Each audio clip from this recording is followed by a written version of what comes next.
you so much for coming today. Before we start, I'd like to thank the musicians. Thank you so much for playing today. Bringing Moon down from the start.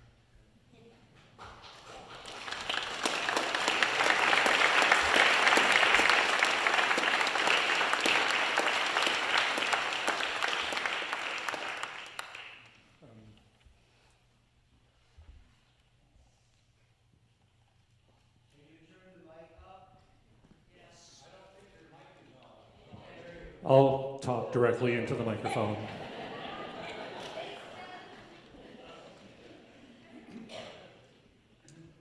Before I do that, though, I'd like to take a moment of silence to get a memory in your head of my mom, to help bring her more into this place.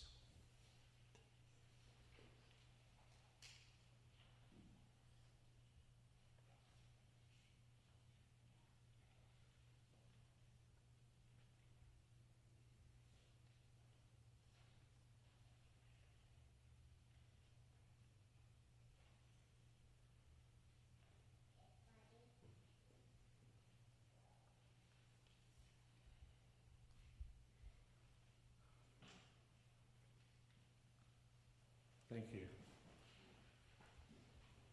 I know about 98% of you in here, but for those of you who I don't know, or if you don't know me, I'm Ben, I'm Peggy's older son.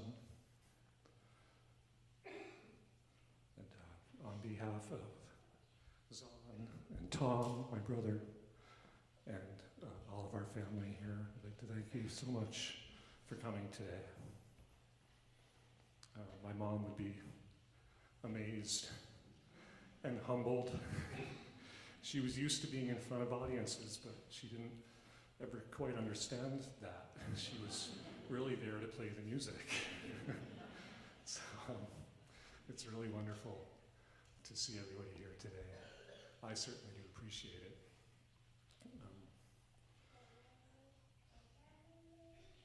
I want to thank all of our family that came today from places afar, from Texas, from Kansas, from Burlington, from Guilford.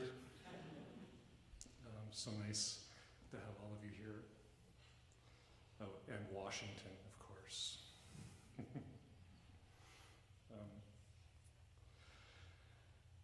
We love this community, and I can see why. The outpouring of love is wonderful. I know my mom always felt that living here. She just felt so comfortable, and that's really thanks to all of you. So thank you all for that. We'll keep making Brattleboro a wonderful place and sending the music out into the world from here. Speaking of music, I just want to thank all the musicians in the room who my mom has played music with over the years here in locally, and from way back in her life. There are some people here from this phenomenon called House Party, which is a group of musicians, probably 50 or more, I'm guessing, who get together every summer to have a great time, all centered around music at a summer camp up in northern Vermont. And it was only 1 week a year, but it made a huge impact on everybody who went. And my mom had been going for something like 60 years. So thank you to all of you who were here, all the musicians from locally and from afar. So appreciate it. I want to thank the crew that helped my mom over the years.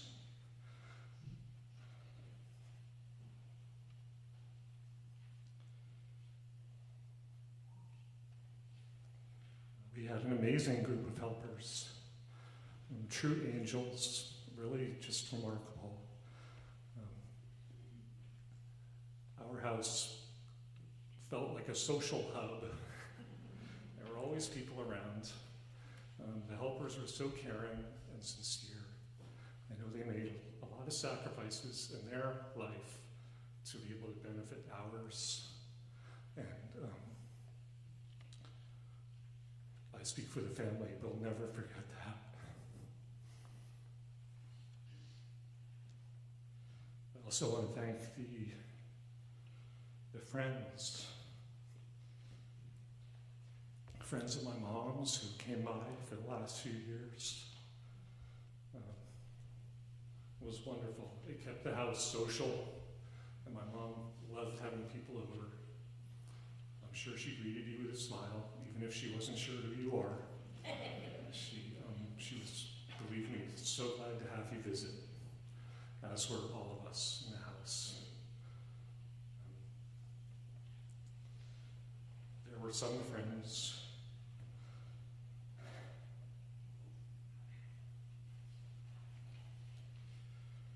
who came every week for years, and they played music together, which is wonderful. Even my mom lost her ability to read music, so she started improvising, which was just fantastic. And she was improvising with people who were more used to reading music than just pulling notes out of the air. You all were amazing. And it meant so much to my mom. And we have a library of recordings of those sessions that were happening about once or twice a week. It's just wonderful. We had to get her a plywood violin at the end because she wasn't quite sure what was going on with the violin, but she still wanted to play, and it was wonderful. So thank you to all the helpers and the friends who came by the house and helped us in so many ways.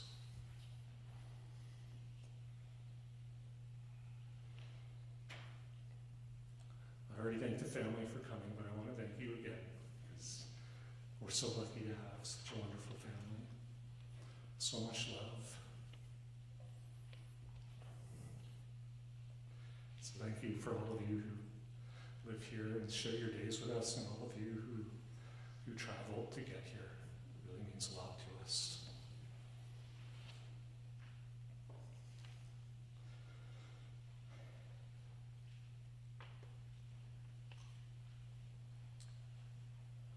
This is not my forte.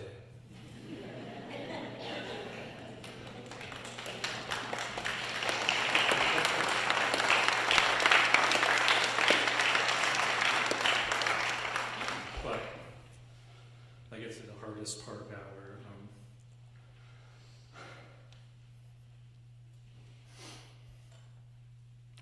I got to say it. I want to thank my brother, Tom, and his family, Rachel and Jack, and his amazing extended family in Texas. Tom and his family were so present throughout all this, despite the distance between us. We did use Zoom quite well. And when the Zoom wasn't working anymore for my mom, the eyesight was really going. You all were sending us recorded audio messages that my mom loved. So I will always remember, and I'm sure I will experience this for the rest of my life, being so close. So thank you.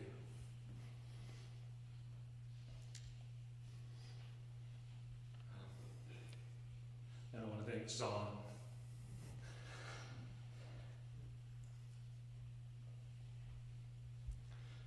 Zon moved to Guilford the year that I moved away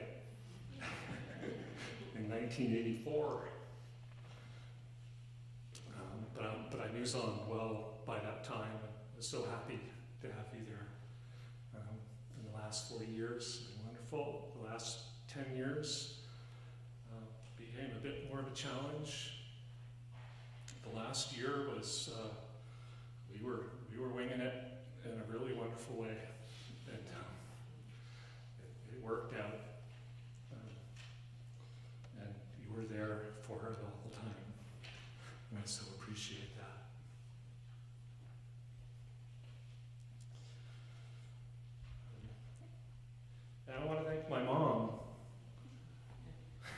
she set a fine example on how to do this. Peggy, to most of you, Mama, to my brother and me, Moo once the grandchildren came along, to go along with Bobo. So good. Moo was chipper to the end. It was remarkable. I would sometimes tell people my mom's living in an endless acid trip. Every time you turn around, it's something new. It's just incredible. She was able to handle that with such poise. She remained calm, even as there were people sitting on the kitchen table with her during lunch, doing dances and stuff. It all seemed to make sense to her somehow.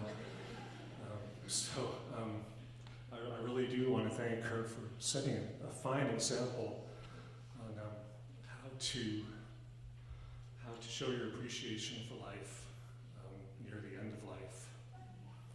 And she taught me, and I think a lot of us around her, a really great lesson on how to stay positive and to really appreciate every day and every moment of the day, every second of the day. I feel so fortunate. I have actually worked out at my mom's house for the last 6 years, built an office in the barn. It was a total coincidence that all this was going on. It turns out I was totally blessed to be able to be out in Guilford with my mom so regularly. Lunch was something we did almost every day, and it became sort of the one part of her day that was scheduled, because I would always come in at noon for lunch, and people in the house and my mom were so considerate, and really, we ate lunch right up until a couple weeks ago at the table, and she wasn't forcing it or anything. If you asked her if she wanted to join me for lunch at the table, she'd just say yes, and we'd make that happen, and it was wonderful.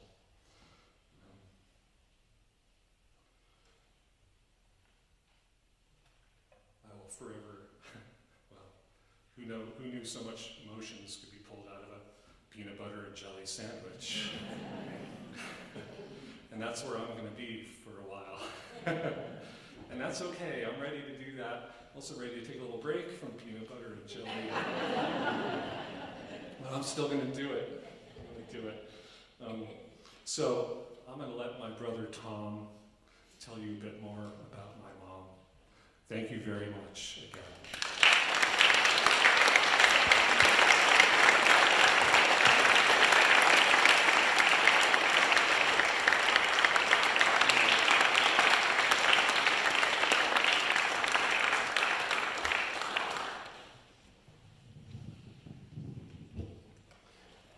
Ben and I share a lot of attributes, and one of them is we both hate speaking in front of a crowd. And so, but we're doing this because we care about our mom so much. And like Ben, I may have some emotional moments, and bear with me, I'll recover. But there'll be some pauses for sure. You know, I as I think about it, and you know, we're in San Antonio. My wife, Rachel, and our son, Jack, live in San Antonio. And on the way here, hello, Opal.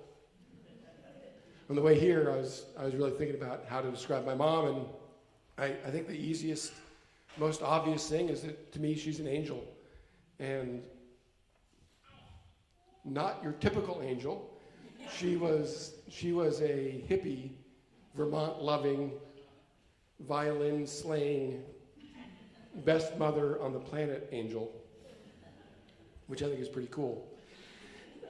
You know, life is funny, so you have this remarkable, kind, gentle soul with a passion for music, for classical music, who's blessed with 2 children. One is obsessed with the drums, the other has a deep love for basketball. two things completely foreign to my mom. If not for Ben and I, she never would have touched a basketball. She never would have heard a snare drum. And it was kind of an evil twist of fate that those were the things we loved. And you'd expect one to be a little angry about that. And instead with my mom, it was the exact opposite. She leaned in. She was fascinated to learn about these things that were passions for us versus feeling like she got in bad hands. And that to me describes my mom. She always supported us. She only cared about support. She only cared about positivity. She only chased joy. And I think those are all really unique things that most of us don't do. It was pretty simple in our house. If Ben and I were happy, then my mom was happy.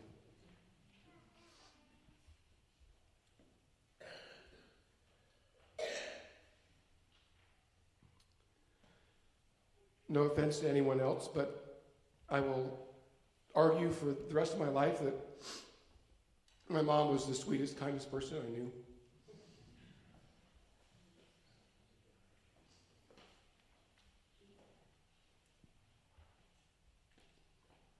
All of us got to experience her smile, her joy, her laugh. It's amazing for me, having left, but Vermont is always going to be home, to see all these folks that have been in our lives for so long. I was explaining to Rachel and Jack, people in this room that we've known I'm 56, and I've known a lot of people in this room for 55 years, which is remarkable. So you all understand, again, that smile, that laugh, the joy. We also know that she had a different approach to life. In a world that a lot of us have values that are perhaps misaligned. My mom is maybe the person I've met in my life who cared the least about materialistic things. It just didn't matter to her. What she cared about were friends and family. She cared about simple pleasures, right? It was the walks on the property at Yaw Farm. It was building drip castles together as a family in Block Island. It was, you're going to hear a lot about the kitchen table, but the kitchen table was a thing in our house. Hundreds of meals and card games and conversations at that kitchen table.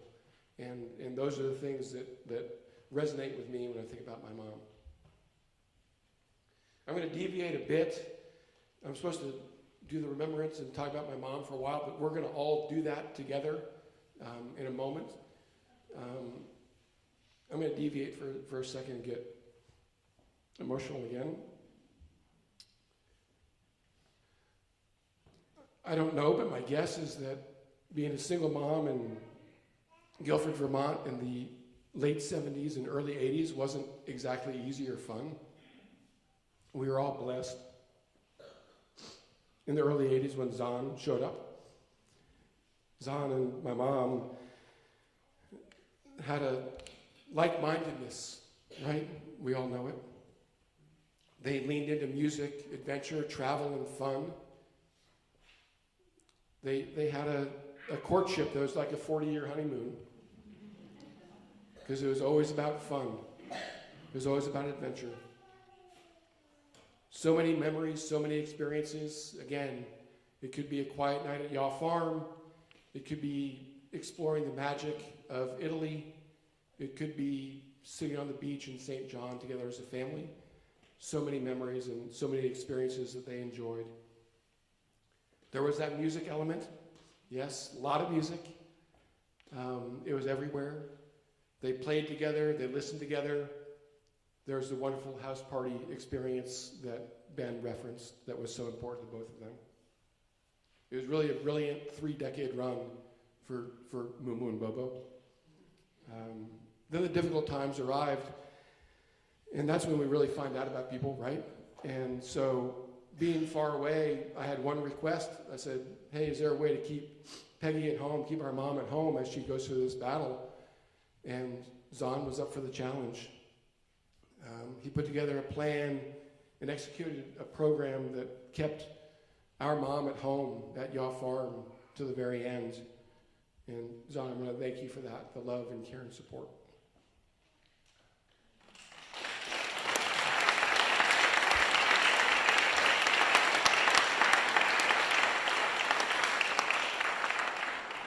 There are a lot of angels in this room, but there's another angel I need to recognize, and that's my brother Ben.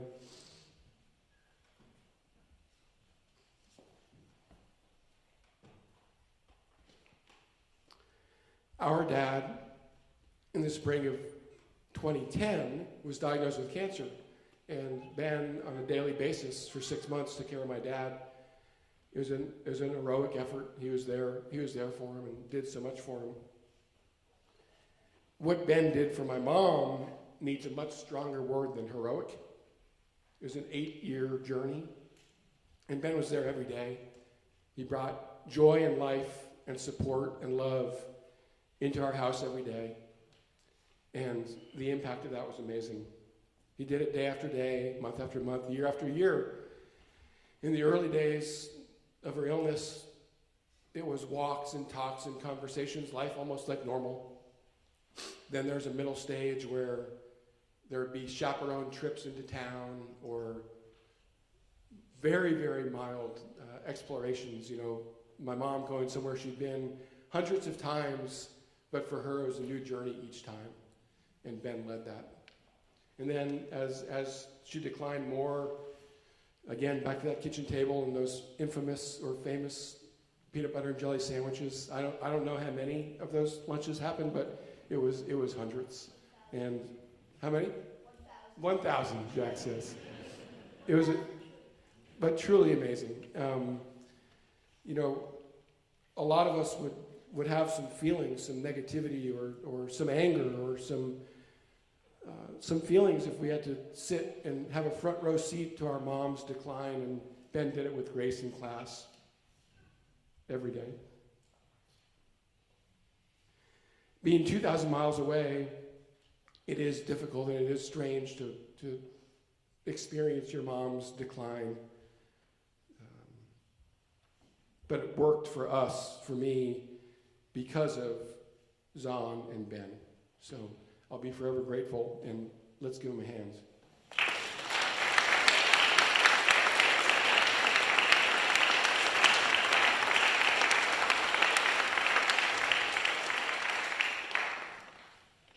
And now we're going to get a little different. This is supposed to be a celebration of life. Ben and I have stood in front of you and cried, not exactly celebrating. So we're going to try to change the tone a little bit. As you all know, Peggy had this great love for games, for wordplay, for singing, for fun. And while she took this very seriously, there's a whole other side of her that we all saw and experienced, was just about silly joy. And so we're going to try something, and it may work and it may fall flat. Either way, support us for trying. I'm going to ask the family to come up, the immediate family to come up. And let me just say, this is a very controversial thing. We want to try it. So immediate family, come on up. So when Ben and I were young, lots of games, lots of songs, lots of play. And there was a song that we learned that we sang often as kids with our mom. It's a very complex song. We're going to try to teach it to y'all. If you know it, sing along. If you don't know it, see if you can figure out the words. Probably nobody knows it. We're going to sing it loud. And this is transitioning into this celebration of life. And this, to me, represents what Moo, Mama, Peggy, our mom and grandmother and wife is all about. So here we go. Here goes nothing.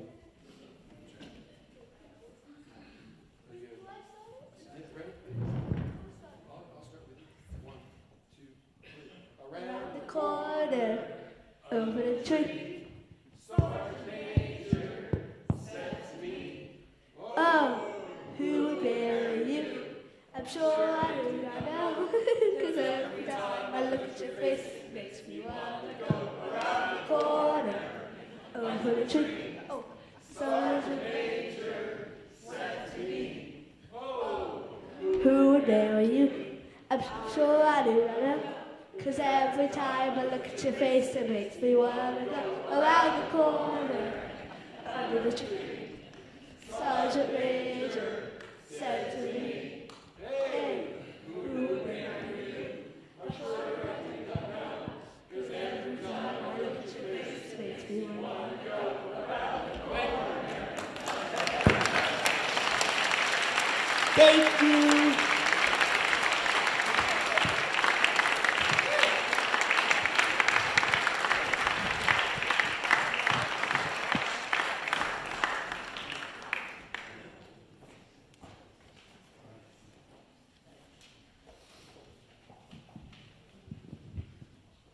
So we have a recorded, by the way, nicely done. That was like a car song. We used to drive to Cape Cod. It seemed like it'd take 1,000,000 hours. We had a lot of those that would just go around and around, like Mersey Dozy, Dozy, Dozy, Little Lambsy Divey. Yeah, it was a dark and stormy night. Tell us a tale. It was a dark and stormy night. And we'd do that in the car forever. So, but anyway, we have a recording of my mom playing a piece.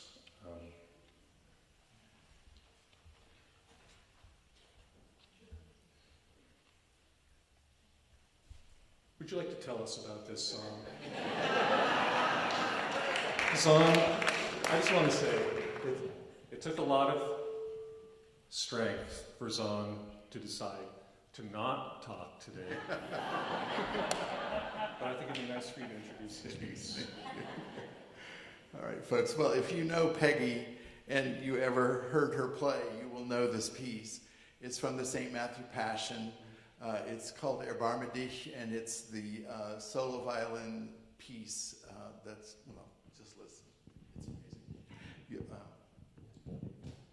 Get ready.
Well, that was nice. Hello, hello, hello.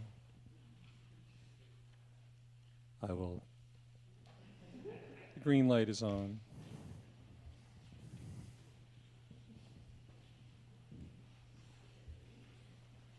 Thank you, Carol. It's interesting that I never really took to classical music as a kid, even though I heard it so much. And now I hear pieces that I know, that I didn't even know that I knew them. And I love that.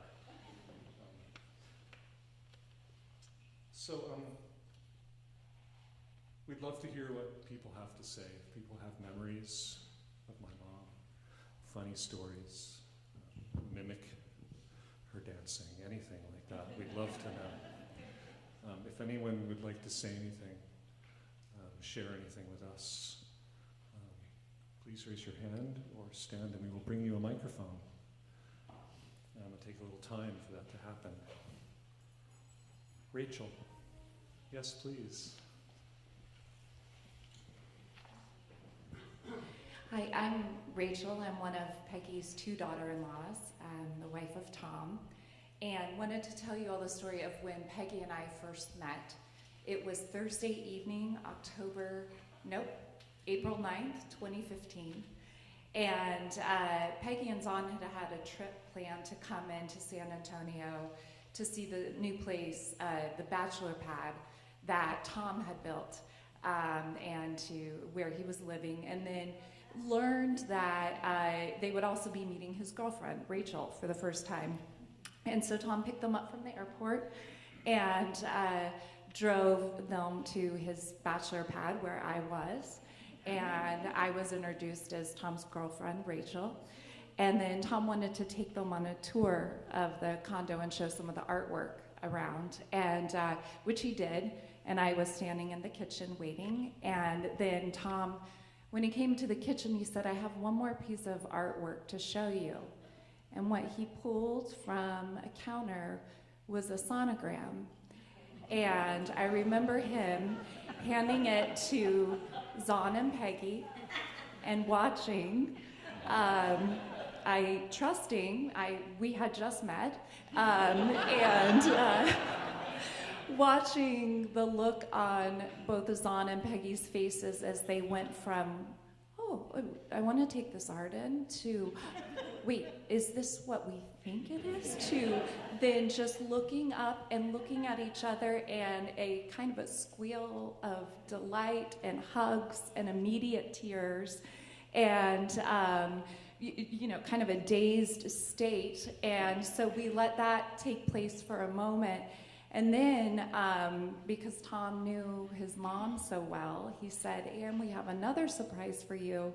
You haven't just flown in to visit, you've flown in for my wedding."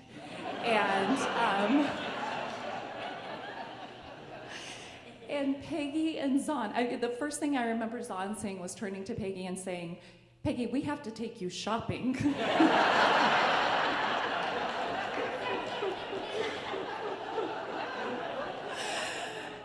And her delight and her joy and the improv of what was a life-changing experience for all of us, in the best of ways, in the way Peggy and Zon just were right there on it as though we were doing wordplay.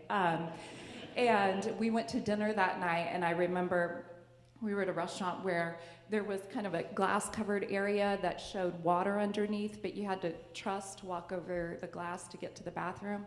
And Peggy and I both approached the glass, and she just looked at me and she said, "What should we do?" And I just offered her my hand, and we leapt over it to the women's bathroom, and I was immediately learning, oh my gosh, my mother-in-law is amazing. She is the greatest joyful improv artist I've ever met. And the next day was the wedding. She had a beautiful, what I now realize was a very unusual circumstance for her, like kind of a green silk button-down jacket on. And I'm going to pause in the timeline for one moment because I want you all to know about 3 weeks prior, because this is reflective of Peggy and Zahn and the entire family. Tanya and Ben and Zach and Owen and Nina and Susan and Wim had all been in town. And Ben and Tom surprised me with a proposal, even though we knew the wedding was going to be happening in 3 weeks, when Peggy and Zahn planned because of when they were coming. So the whole family had kept this as a great surprise and secret for them, which was a big deal. Wedding the next day, and then the final part of the story, just trying to capture what you all already know about Peggy's spirit, was that another relatively new, although not unfamiliar experience would be that the next day she was going to go to church where her new in-laws that she had just met were the senior pastor and on the pastoral staff. So she was going to go sit in the second pew of Trinity Baptist Church in San Antonio. And it was another situation where it was like, Peggy, what are we going to wear? And I said, don't worry, I've got you covered. And so she borrowed some of my clothes, and I'll always remember her floating into the sanctuary where a year later the quartet would play for our big wedding. And she had one of my shirts on, and she floated in saying, I'm Rachel, I am Rachel, I am Rachel, in her lovely, playful way. Yeah. So, a beautiful mother-in-law.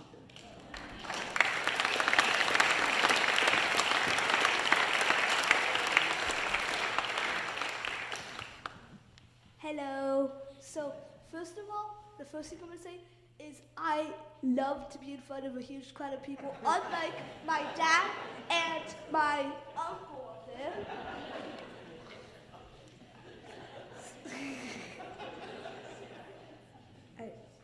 What? Okay. Second of all, I'm going to say that, like, I can't really say a big story about Moo because, like, when there's not that much stuff I can remember where she was, like, doing a lot of big stuff. That was, like, back when I couldn't remember anything. Second of all, third of all, so the thing is, the only stuff that Moo remembered, like, now, like, a few weeks before she passed away, is that, like, well, she just couldn't stop saying her sister's name, Sandy. She was saying that all the time. She, another thing she could remember is around the corner over the tree. So yeah, that she, if we started singing it, she would start singing along to that. But and also, like, if we asked her a question, like, so like, hey, what's your favorite color, for example? She'd be like, oh, my favorite color is, and then she'd kind of like stop because it's like she knows what she was saying for the first few words, but she kind of forgets what she was going to say. So it's kind of hard to have a conversation with her. And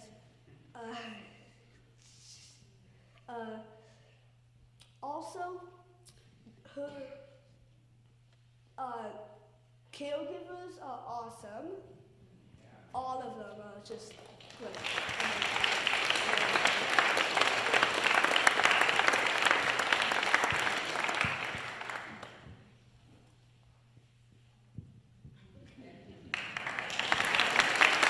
Thank you, Jack. Thank you, Rachel.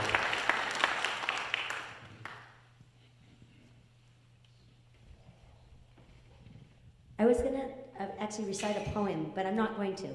You need to go down to Experience Goods if you're in town, and if you're not, let me know and I'll show you at the reception. But I'm telling this because Jack has to hear this one. So we used to play a lot of memorials. We would be in the Congregational Church, and we did a particular one that I don't even remember who it was for, but we were playing. Peggy and I were in the second row. On the right, me here, her there. Well, when I met Peggy, the first time I heard her snort, when she laughs, I do that too, not nearly as much as I used to. I don't know what made her snort, but we were sitting there, Peggy went, and I went, and then all of a sudden Peggy started bobbing. The audience started bobbing, And we both went down at the same time. Oh, we didn't make a sound. And I know that was Peggy, because I would have lost it if I'd been by myself. So it's a little irreverent, I know, but that's Peggy. Always, always in the moment, always finding something that's joyous, really. Thank you, Michelle.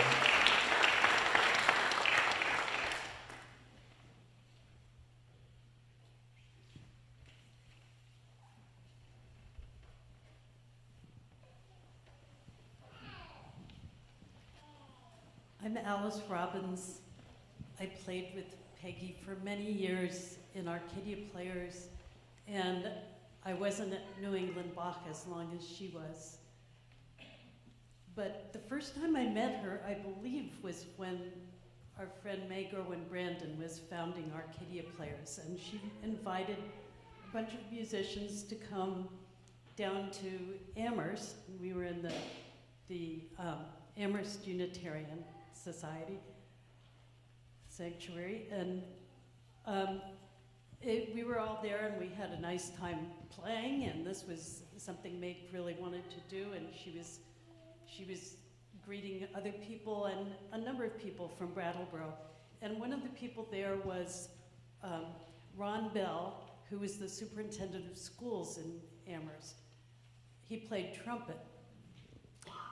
And somebody asked him afterwards how it was, and he said, well, it was very interesting. There were all these people who came down from Vermont, and it looked like they were wearing their slippers.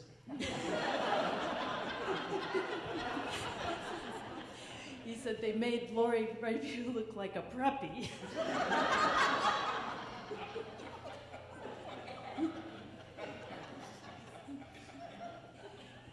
But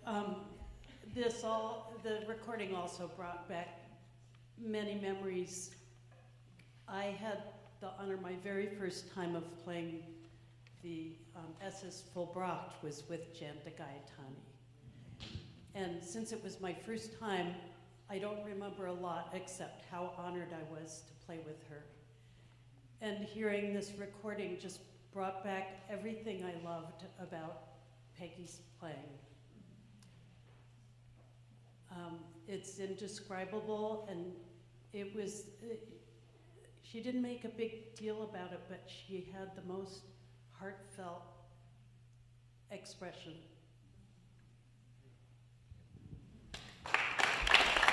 Thank you. Hi there, my name's Amy Polyakov, and I lived with Peggy before Zahn, when Ben and Tom were like 14 and 16 or something like that. Anyway, we used to have a lot of fun together. We also did a lot of music, but you can all talk about that part. I was about 16 years younger than Peggy, and she wanted to stay in shape. So I used to take her with me to, what do you call that kind of dancing? No, it was before Zumba. What? No, you know, aerobics, thank you. And I just remember Peggy going to Eye of the Tiger. But the funny thing was, she wanted to stay in shape and lose weight, and after she would always say, let's get bagels and smear cream cheese and jelly on it.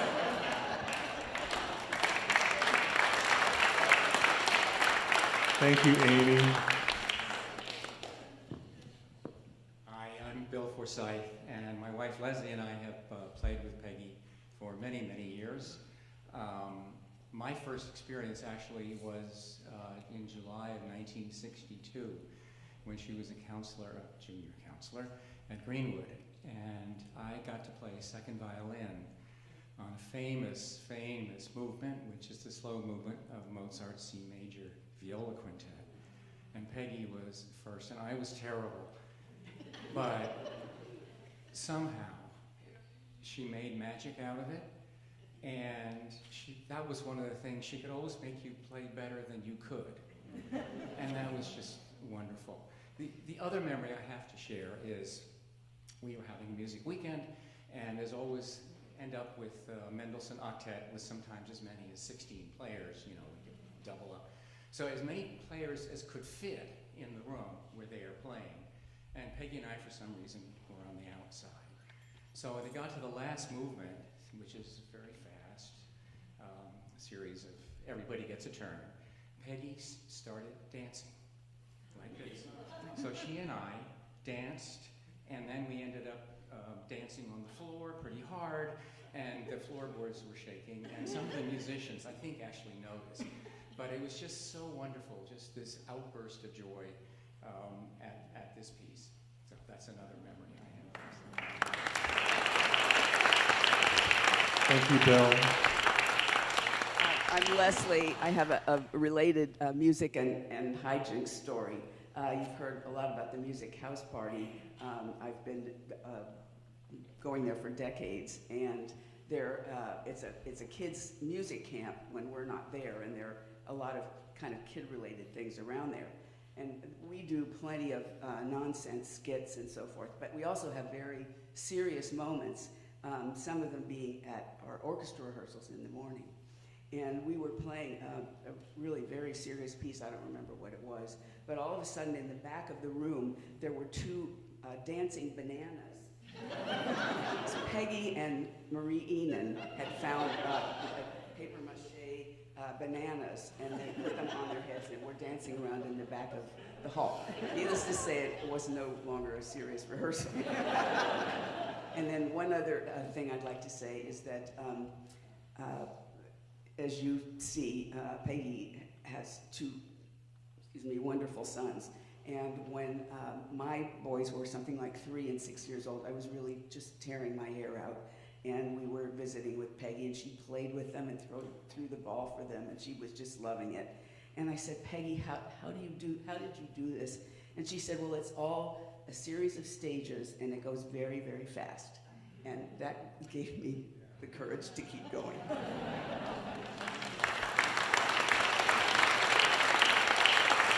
Thank you, Leslie.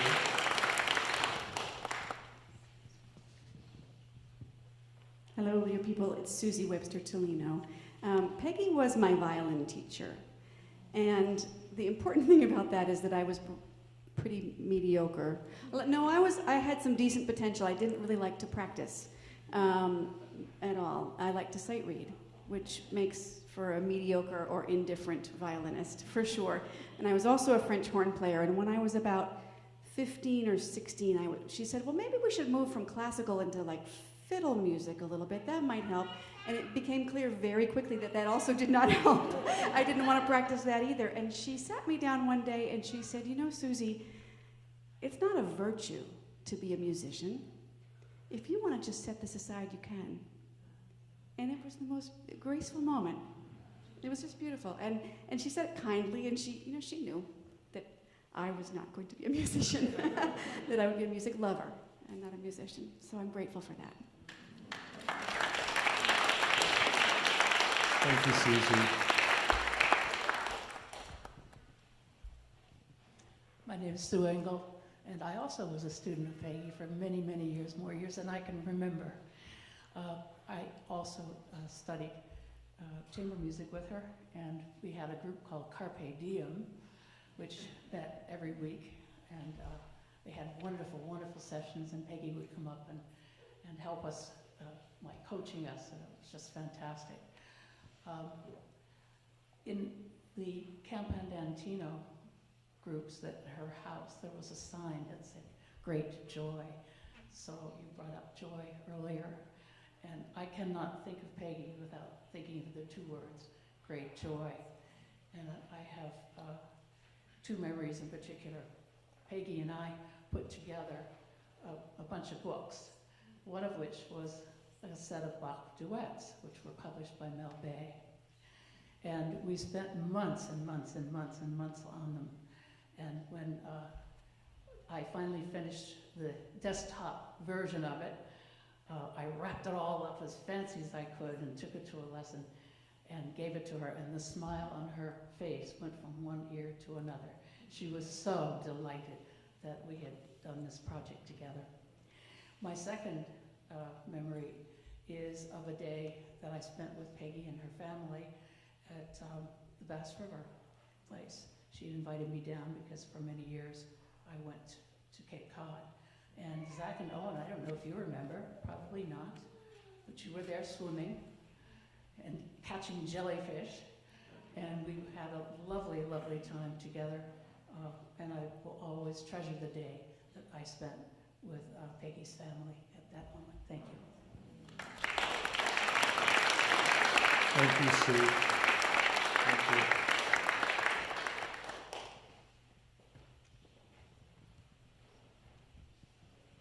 My name is Terry Sylvester.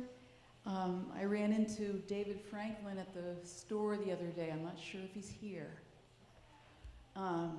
But I got to thank him for the last few weeks of driving to Peggy's and seeing that beautiful silvery green hay balls in the fields around every corner that I know that he was responsible for. And I asked him if he was going to be able to come today. He said probably not. He'd be out hanging. And he reminded me that he always loved that Peggy saw those white balls of hay out in the fields, as she called them, dancing ladies. And I just wanted to thank Zahn for the privilege of driving to that house for 3 years and seeing, besides the landscape, being in that house that is so full of, you can feel the love and the memories and the people and the music in that house, and to look out the window and see that paradise. But more importantly, to be with Peggy, who always made me see the dancing ladies, because they're there.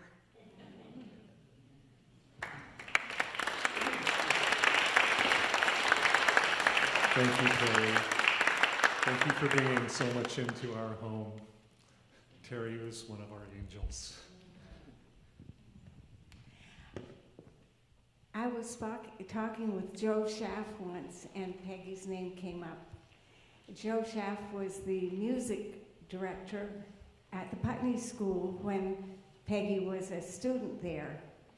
And Joe said that when Peggy played, it was like having a plate of chocolates being offered to you.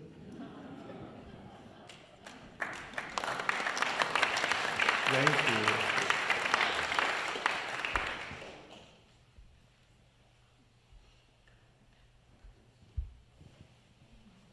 I'm Leslie Straley, and I wanted to join in with the celebration of Peggy's ability to both be extremely serious and focused on many different serious matters, intellectual, musical, and also her amazing humor. So that one of the games we would play was called Fictionary. And it was a long game. It was a silent game where you concentrated like mad, where a series of books were put on the table. Everybody took a book, copied out longhand a sentence. Then they read the first part of the sentence to the group. Everybody copied down that sentence. The next person did the same thing with their sentences. So we've got 6 or 7 sentences that we've laboriously copied out longhand.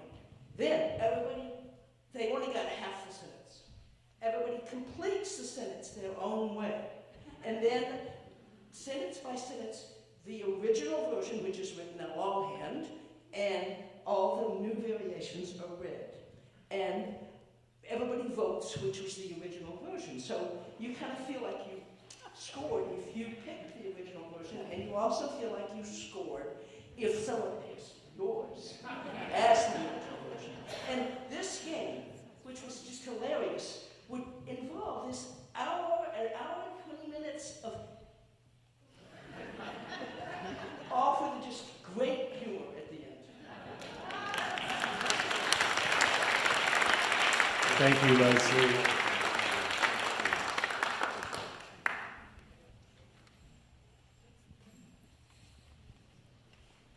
It's true, we grew up without a television, so we played a lot of games. Hi, I'm Paul.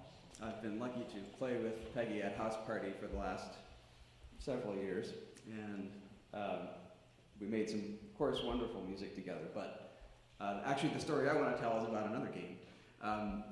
Usually late in the day, usually when the day was sunny, we would all sit out on the deck in front of the barn, usually barefoot and probably with a beer in our hands.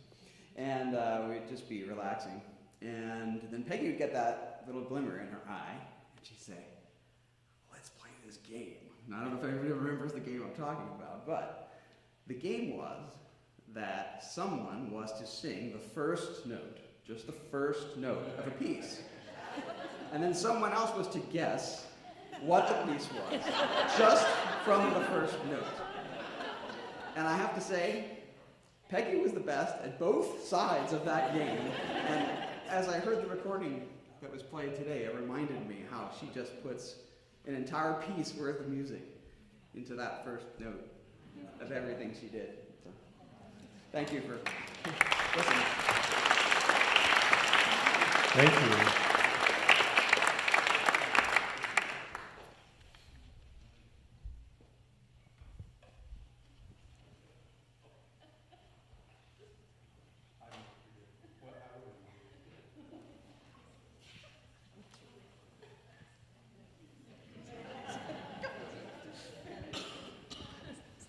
Well, this is a little shift. I didn't get to play music with Peggy or play those games. I came later as a part of her life, but what a blessing.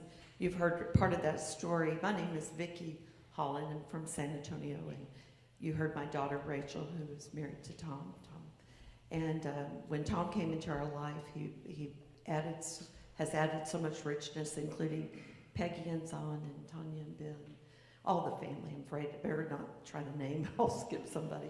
But it's been such a blessing, and to be able to learn about Vermont and be here and see the beauty and learn about the music world from Zon. And remember being in this hall when, I'm not going to remember the name Zon, but we were here for your beautiful concert, and what a blessing. But just to share in a slightly different way, a couple of thoughts I've had, and one of those, and Ben first said it, is about the improv. He first used the word, and then we've heard it in different ways as you've shared in terms of our improv, whether it was a sudden idea for a game, or she's dancing with the banana leaves, or her dancing is another big theme, and her joy was another big theme, and I love all of them, and I witnessed those to different degrees in our short time together. But the thought that also came to me is that I've always believed that when we pass on from this life, it's like a giant trust fall. And I always loved that game, speaking of games, when we play trust fall and let go and fall into someone's arms. And so for me, that's what it represents, to let go of this life and trust fall for the next. And what an improv, to be ready to just trust fall. And what I've witnessed and heard of Peggy's life, she was doing that, not only that, letting go of all that control and exactness and expertise, as well as the feeling of playing music, but to be able to just improv. I mean, she's been practicing for this trust fall, and all the ways she would, maybe it wasn't an acid trip all that time, Ben, maybe, but whatever. Whatever, she has been improving and getting ready for this trust fall for a long time, and so beautifully able to carpe diem, seize the moment. Name of that group. And the second thought I've had is, my husband is the first person I ever heard to talk about this, but it's the idea that our prayers have no shelf life, that what we pray, however we're praying it, whether we're writing down the desires of our heart and our petitions and our requests and the deepest of our feelings, or we're thinking them, or just holding them here, or we're saying them out loud, whatever that means, the prayers have no shelf life. And I really believe and know this from my own experience as a mom, and my mom and moms before, generations before, that what we hold in our hearts for our loved ones, for our children, our grandchildren, I believe it goes on. It goes forward even when we're no longer physically on this earth, that those prayers, all those wishes and deepest desires for your lives, are here right now, and they're going to continue forward in Peggy's prayers that she's put out there in the world for you. And I'm grateful that you can trust in that. Thank you. Thank you, Vicki.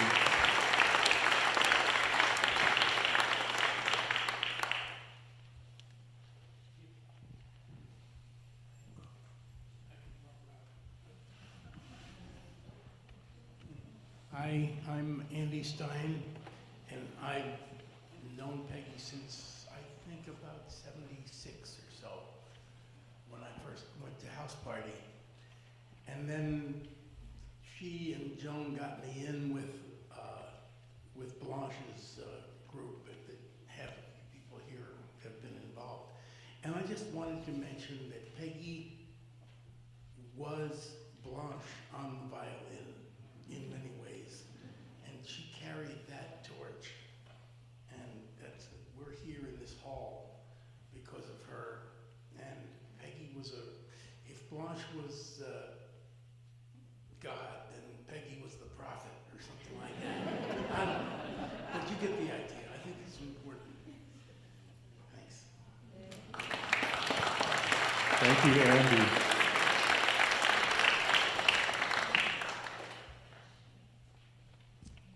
Michelle Moyes. I wasn't going to say anything, but the gentleman who just spoke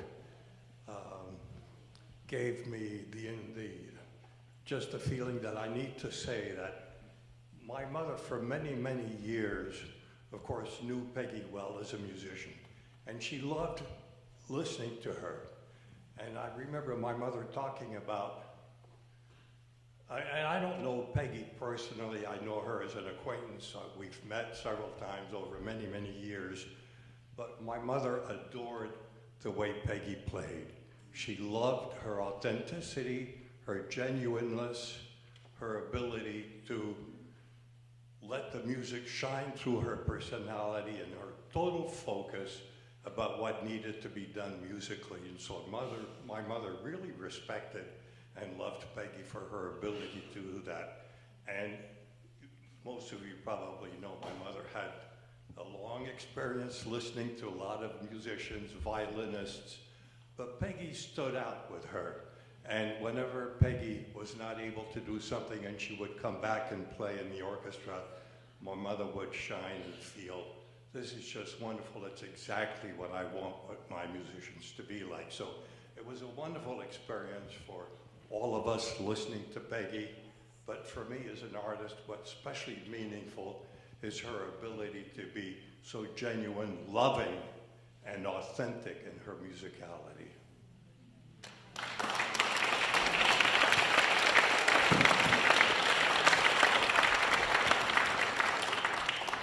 And humble, I must say. I met Peggy, I've known Peggy, I think, longer even than Bill. Of course, in high school, she was my counselor my first year at Greenwood, and my first Saturday evening,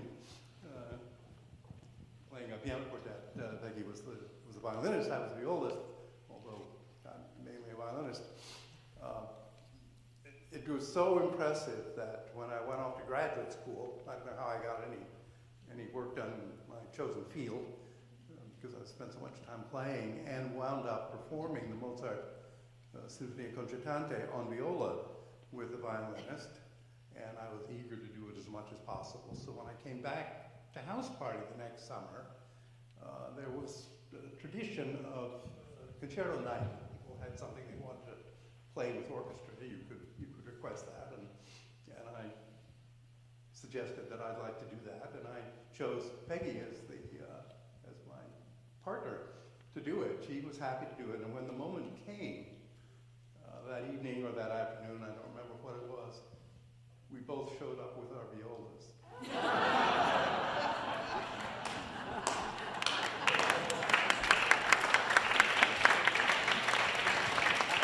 Thank you.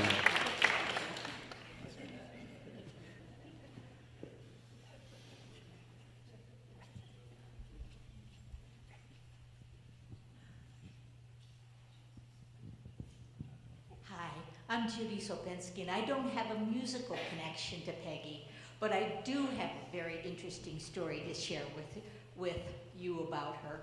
So, a number of years ago, just about this time of year, the Bureau of Land Management was having an auction of burros and wild horses. And Peggy and I entertained the notion of getting a burro, which makes a lot of noise, but we didn't do it.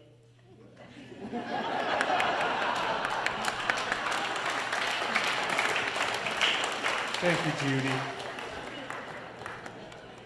Brought a lot of other animals to our house.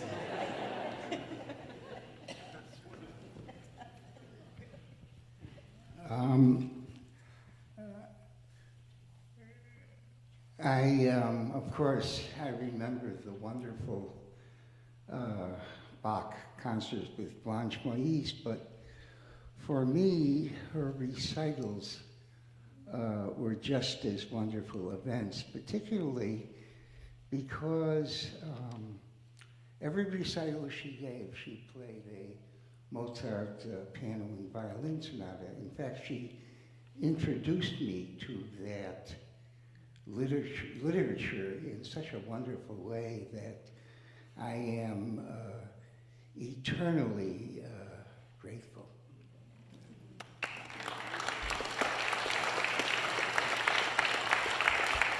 Thank you, Jerry.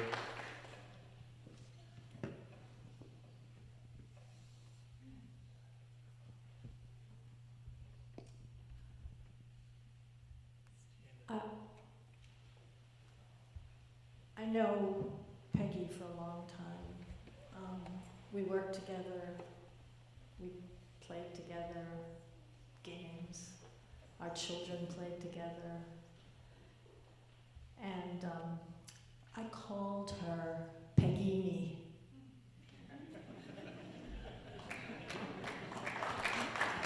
Thank you, Beth Ann.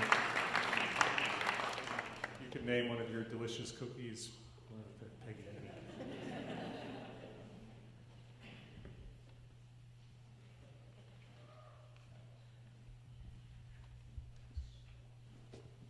I'm Kathy, and I've known Peggy a medium amount of time, only 40 years.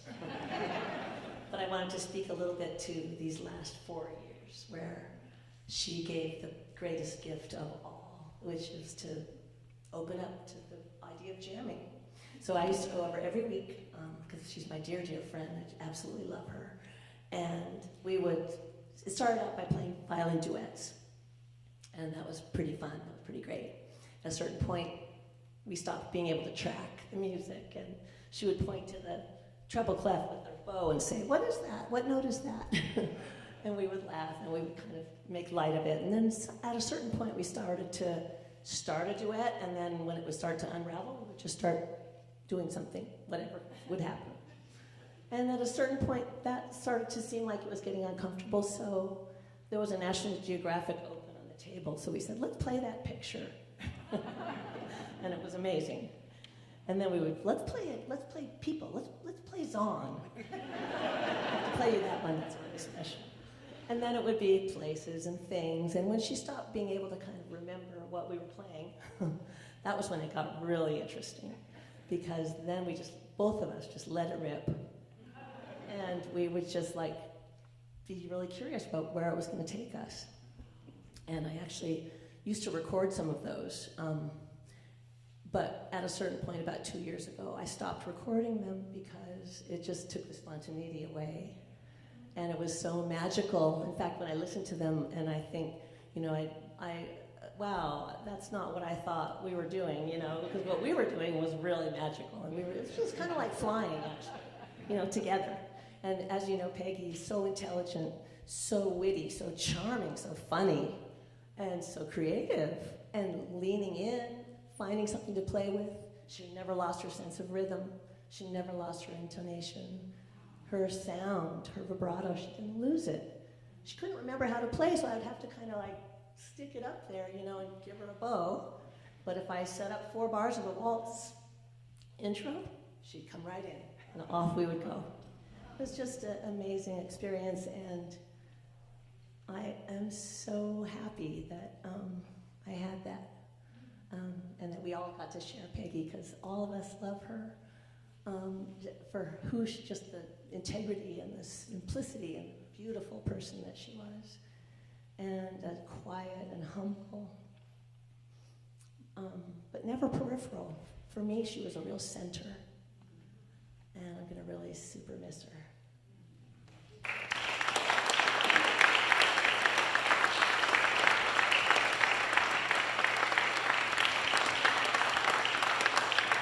I want to add a little to what Kathy was saying. I also played with Peggy. And we've been listening to the recordings, and what's really remarkable is Kathy and I playing with Peggy, our recordings are completely different. I mean, Peggy led us. Even in the end, when it was very brief, she had a way of listening, following a little, but then taking it another direction. But the most amazing thing was the uniqueness that she brought out of our playing.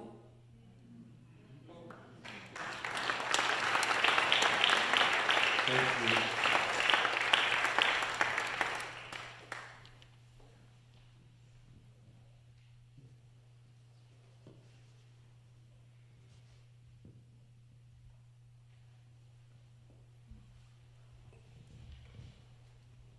I'm Ann Hooper, and I played during many of these Bach Festival years.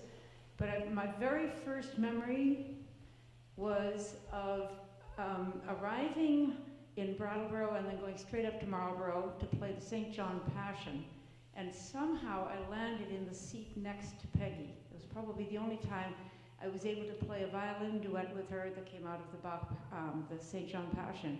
What I remember about her from not knowing her at that time was her quiet gentility and generosity. Because what I remember was that she came 20 minutes out of her way from Guilford to come and pick me up for every single day that we went up to Marlborough College, and made it seem like there was nothing for her, but just that was something she would do. So I have the memory of being able to play as a duet with her in that solo, or the duet, and also of the rides to and from. Thank you.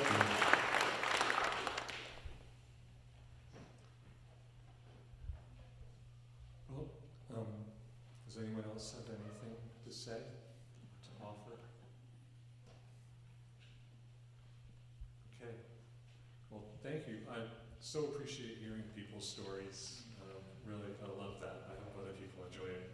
It may just be especially for the family. Thank you.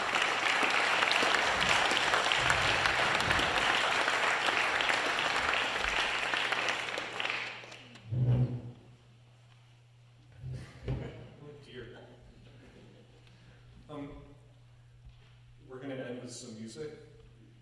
You're welcome to listen. You're welcome to stand up. Please join us for a reception. We have food and drink in the other room. And we'd love to continue talking and be able to say hello to every one of you. Thank you again. I am humbled and proud of my mom. I am. She did it. Thank you very much.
I I'll never forget that. And she would just sing the first note, and you're like, oh, it's that.